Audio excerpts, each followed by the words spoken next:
نماز کے بعد کے ذکر و دعا۔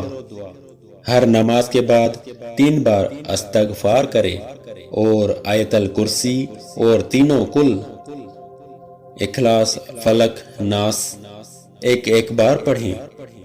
سر کے اگلے حصے پر ہاتھ رکھ کر پڑھے بسم اللہ الذی لا الہ الا هو الرحمن الرحیم اللہم اذھب عنی الہم والحزن، اور ہاتھ کھینچ کر ماتھے پر لائے۔